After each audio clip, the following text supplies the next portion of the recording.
Morning વિદ્યાર્થી મિત્રો, કેમ છો બધા? મજામાં?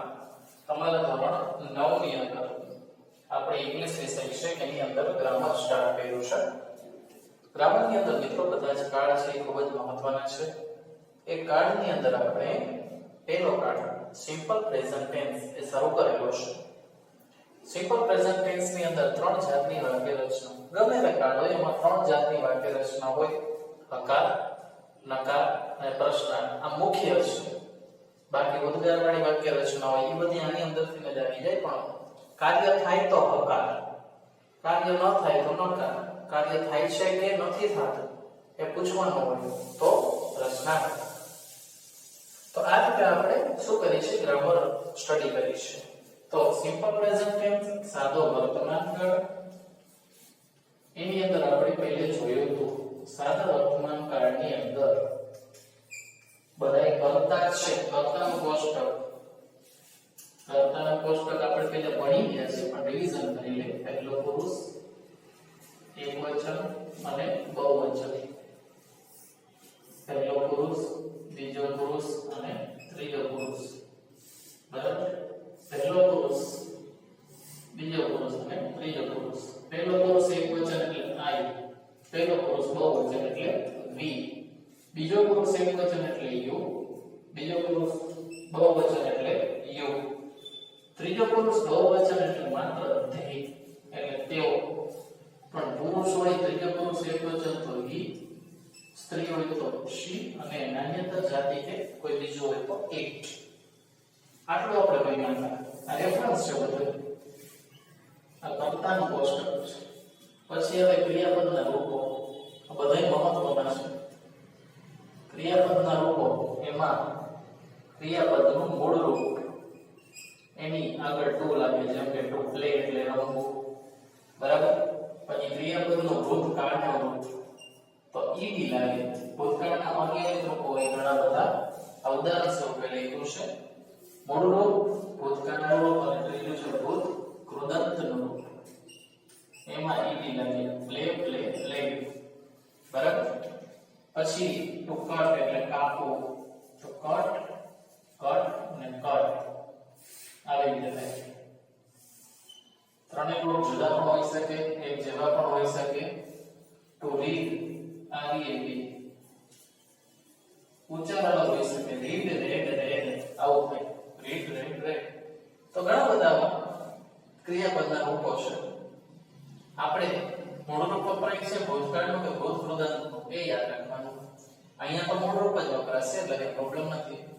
તો સાદા વર્તમાન કાળની હકાર વાક્યની વાક્ય રચના આપણે ભણી ગયા હતા. એના મૂળ પણ તમને આપ્યા હતા. હવે સાદા વર્તમાન કાળમાં નકાર વાક્યની વાક્ય રચના, એમાં પણ બે જાતની થશે. પેલી કર્તા પ્લસ ડુ નોટ પ્લસ ક્રિયાપદનું મૂળ રૂપ પ્લસ કર્મ પ્લસ અન્ય શબ્દો અથવા ઓળખ શબ્દો. અન્ય ઓળખ એક જ થાય. અને બીજી છે કર્તા વત્તા ડઝ નોટ પ્લસ ક્રિયાપદનું મૂળ રૂપ પ્લસ કર્મ પ્લસ ઓળખ શબ્દો. આના ઉદાહરણ પણ એને સાથે સાથે લઈ લે. જેમ કે કર્તા છે I do not, ક્રિયાપદનું મૂળ રૂપ play. I do not play, શું નથી રમતો cricket every day. I do not play cricket every day, હું દરરોજ ક્રિકેટ રમતો નથી. અને અહીંયા ઈ શીટમાંથી he does not play cricket. અહીંયા do ને does નો ફેરફાર આવે, બાકી બધું એમ. He does not play cricket every day. ગઈકાલે આપણે જોયું તો કે અહીંયા he plays cricket every day. તો અહીંયા s નીકળી ગયો અને does not આવ્યો, અને પ્લે માંથી do નીકળી ગયો અને do not આવ્યો. આ નકાર છે. યાદ રહેશે? ચાલો, વેરી ગુડ. હવે છે પ્રશ્નાર્થ. પ્રશ્નાર્થમાં બે, પેલે do વાળી અને પછી does વાળી. do વત્તા અહીંયા આવશે કર્તા, does વત્તા કર્તા વત્તા ક્રિયાપદનું મૂળ રૂપ પ્લસ કર્મ પ્લસ ઓળખ શબ્દો અને મેઇન પાર્ટ છે પ્રશ્ન ચિહ્ન કોઈ ભૂલવાનું નહીં ડઝ વત્તા કરતા વત્તા ક્રિયાપદનું મૂળ રૂપ વત્તા કર્મ વત્તા ઓળખ શબ્દો અને ક્રિયાપદનું અહીંયા પ્રશ્ન ચિહ્ન તો ડુ આઈ નો હંમેશા યુ થાય પ્રશ્ન પૂછી તો ડુ યુ ક્રિયાપદનું મૂળ રૂપ play cricket every day do you play cricket every day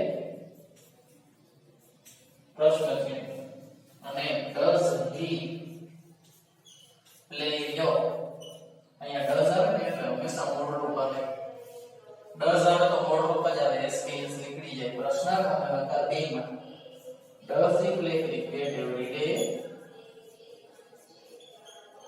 અને પ્રશ્ન ચિહ્ન તો આ સાદા વર્તમાન કાળની હકાર નકાર ને પ્રશ્નાર્થની વાક્ય રચના આપણે જોઈ લીધો એની અંદર તમને શું લાગ્યું માત્ર એક જ વસ્તુનું ધ્યાન રાખવાનું છે ડુ નોટ અને ડઝ નોટ ત્રીજા પુરુષ એકવચન છે ત્રીજા પુરુષ એકવચનમાં જ માત્ર ડઝ વપરાય બાકી what they do I do we do you do they do he she does clear ચાલો તો આજે મેં તમને શું કરાવ્યું નકાર અને પ્રશ્નાર્થ તમારા હોમવર્કની અંદર નકાર અને પ્રશ્નાર્થ બે વાક્ય રચના એના તમારે બેના 10-10 વાક્ય બનાવવાના છે કેટલા બેના 10-10 વાક્ય બનાવવાના છે આ તમારું હોમવર્ક છે મિત્રો ભૂલતા નહીં બરાબર ખાસ સમજી લેજો આ તમારું હોમવર્ક છે ક્લિયર ચાલો તો હવે મળશું આવતા નેક્સ્ટ વિડિયોમાં ત્યાં સુધી બધા જ મિત્રો ઘરે રહો